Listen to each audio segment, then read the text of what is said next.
Salam kasih, damai Kristus menyertai kita. Bapak Ibu saudara-saudariku yang terkasih, hari ini kita akan mendengarkan riwayat orang kudus, yaitu Santo Yohanes Elides pengaku iman. Pada awal abad ke-17, berkembanglah di Prancis sebuah gerakan pembaruan hidup rohani yang berpusat pada kitab suci. Gerakan mistik yang didirikan oleh Kardinal de Broglie ini lazim disebut oratorium sesuai dengan nama tempat kelahirannya, yaitu sebuah oratorium di Paris. Anggota-anggota gerakan ini berusaha menghayati persatuan mereka dengan Tuhan melalui bacaan dan renungan kitab suci serta kegiatan pewartaan sabda. Oratorium ini menghasilkan banyak biarawan dan imam yang saleh. Seorang dari antara mereka adalah Yohanes Eudes. Yohanes lahir diri dekat Argenta, Prancis pada 1601. Sejak usia remaja, ia sudah menunjukkan tanda-tanda kesalehan hidup yang tinggi dan ketaatan pada kehendak Allah. Pada umur 14 tahun, ia sudah berjanji hidup murni bagi Tuhan. Di sekolahnya, yaitu sebuah kolese Yesuit di Caen, ia dikenal sebagai siswa yang cerdas, cekatan, dan saleh. Pendidikan Yesuit yang diterimanya berhasil menanamkan dalam dirinya panggilan hidup sebagai imam.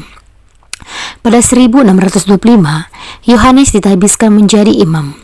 Ia lalu menggabungkan diri dengan imam-imam lain di dalam gerakan mistik oratorium di Paris. Di sana ia menjadi seorang pencipta kitab suci dan kegiatan pewartaan sabda. Khotbah-khotbahnya serta retret yang diberikannya senantiasa menyenangkan umat. Pengajarannya juga diteguhkan Tuhan dengan banyak mukjizat sehingga umat benar-benar yakin akan kebenaran kata-katanya. Di tengah kesibukannya, Yohanes yang saleh ini tetap memperhatikan kehidupan rohaninya sendiri dengan berdoa, bermati raga, dan berpuasa. Jasanya yang terbesar ialah kegiatannya menyebarkan kebaktian kepada hati kudus Yesus dan hati suci Maria.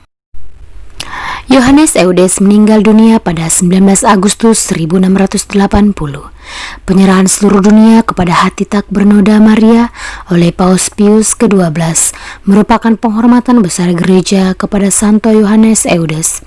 Ia dinyatakan santo pada 1925 oleh Paus Pius ke-11, yaitu tahun 1922 sampai 1939. Demikianlah riwayat orang kudus yang dapat kita dengarkan hari ini. Semoga teladan Santo Yohanes dapat membuka hati kita, sehingga kita juga seperti dia mampu bermati raga dan hidup tulus sesuai dengan kehendak Bapa di surga. Amin. Bacaan pertama. Aku akan melepaskan domba-dombaku dari mulut mereka, sehingga seterusnya tidak lagi menjadi mangsanya. Pembacaan dari nubuat Yehezkiel. Tuhan bersabda kepadaku, "Hai anak manusia, bernubuatlah melawan gembala-gembala Israel. Bernubuatlah dan katakanlah kepada mereka, beginilah sabda Tuhan Allah. Celakalah gembala-gembala Israel yang menggembalakan dirinya sendiri. Bukankah domba-domba yang seharusnya digembalakan oleh para gembala? Kalian menikmati susunya, kalian memakai bulunya untuk membuat pakaian, kalian menyembelih yang gemuk-gemuk, tetapi domba-domba itu sendiri tidak kalian gembalakan. Yang lemah tidak kalian kuatkan, yang sakit tidak kalian obati, yang luka tidak kalian balut, yang tersesat tidak kalian bawa pulang, yang hilang tidak kalian cari, melainkan mereka kalian injak-injak dengan kekerasan dan kekejaman. Dengan demikian mereka tercerai-berai karena gembalanya tidak ada, dan mereka menjadi makanan segala binatang di hutan. Domba-dombaku tercerai-berai dan tersesat di semua gunung dan di semua bukit yang tinggi. Ya, di seluruh negeri domba-dombaku tercerai-berai, tanpa ada seorang pun yang memperhatikan atau yang mencarinya. Oleh sebab itu, hai gembala-gembala, dengarlah sabda Tuhan. Demi aku yang hidup, demikianlah sabda Tuhan Allah. Domba-dombaku menjadi mangsa dan makanan segala binatang di hutan, karena tidak ada yang menggembalakannya. Sebab gembala-gembalaku tidak memperhatikan domba-dombaku, melainkan menggembalakan dirinya sendiri.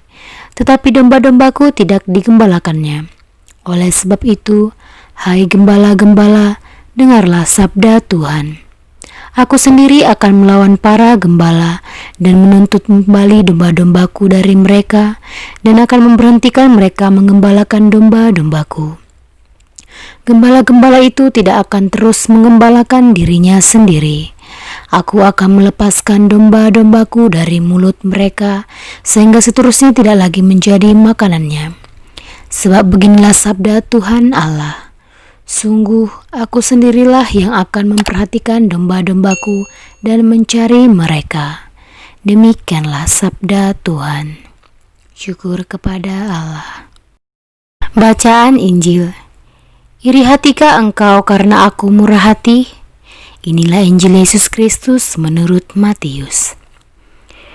Sekali peristiwa, Yesus mengemukakan perumpamaan berikut kepada murid-muridnya. Hal kerajaan surga itu seperti seorang tuan rumah yang pagi-pagi benar keluar mencari pekerja untuk kebun anggurnya. Setelah sepakat dengan para pekerja mengenai upah sedinar sehari, ia menyuruh mereka di kebun anggurnya. Kira-kira pukul 9 pagi, ia keluar pula dan dilihatnya ada orang-orang lain menganggur di pasar. Katanya kepada mereka, "Pergi jugalah kalian ke kebun anggurku, dan aku akan memberimu apa yang pantas." Dan mereka pun pergi. Kira-kira pukul 12 dan pukul 3 sore ia keluar pula dan berbuat seperti tadi. Kira-kira pukul 5 sore ia keluar lagi dan mendapati orang-orang lain pula. Lalu katanya kepada mereka, "Mengapa kalian menganggur saja di sini sepanjang hari?"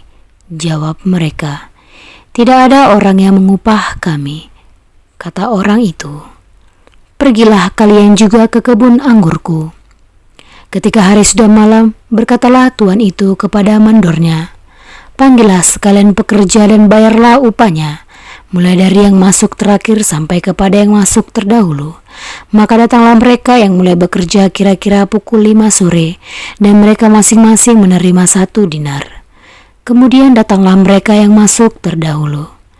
Mereka mengira akan mendapat lebih besar, tetapi mereka pun menerima masing-masing 1 dinar juga.